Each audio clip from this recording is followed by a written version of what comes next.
يوم في حياة والنهارده اليوم طويل جدا عشان هودع شقتي عشان رايحه عند ماما. اول حاجه صحيت وجهزت لي فطار عشان ورايا يوم طويل النهارده. طلبت بقى الحاجات اللي هحتاجها للغدا كده، وكان في غسيل طبقته. عايزه اقول لكم بقى ان لولي جاليري عامله خصومات وعروض خطيره، وعايزه اقول لكم ان هي احسن حد تجيبوا من عنده تابلوهات، لان اسعارها بجد تحفه، ومتاح ان هي تنفذ لكم اي ديزاين انتوا عايزينه، يعني اي شكل من بنترست واي مقاسات تقدر تنفذها لكم باقل اسعار. دخلت على المطبخ عشان كان في شويه مواعين فخلصتهم كده في السريع عشان اشوف بقى انا عايزه ايه.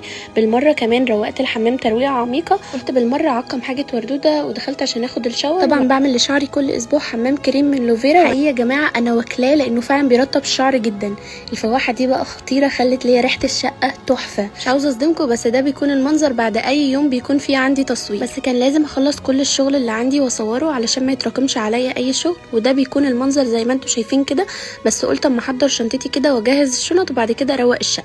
روقت بقى الليفنج على طول عشان طبيعي مش همشي وهو كده، وكمان كان عندي شويه غسيل غسلتهم، ودخلت عشان اعمل الغدا. والغدا النهارده هيكون بيكاتا وكمان رز كبسه. عملت البيكاتا بقى، وعايزه اقول لكم بجد ان انا بشوحها الاول كده، بيكون طعمها خطير لحد ما تاخد لون ذهبي.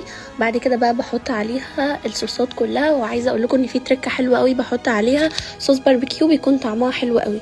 خلصت بقى الرز الكبسه كده، وبعدين ده الاكل زي ما انتم شايفين كده، طعمه كان خطير بجد زي شكله كده، وفعلا كان تحفه. كان لازم اودع الشقه بقى، وانا الحمد لله روقتها كلها وطفيت كل الانوار، شلت كل الفيش وشغلت قرآن على الشاشه. الوقت ده كله بقى وردوده كانت عند جيراني، وهم خبوها في الدولاب زي ما انتم شايفين كده، حرفيا ما كانوش عايزين يسيبوها. خدتها بقى ونزلت عشان نتحرك كده. وعايزه اقول لكم بجد ان انا بحب شقتي جدا ومش بحب ابعد عنها، بس اهلي كانوا وحشوني قوي. وده ابراهيم بيحط الشنط والحاجات في الشنطه عادي. طبعا الطريق ما يحلاش غير لما يجيب لي تين، لاني بحبه قوي بجد. وده كان الطريق عادي، وطبعا يافطة القاهرة دي بتلمس قلبي. وده كان استقبال ماما عادي يا جماعة، وكان الساعة 4 الفجر.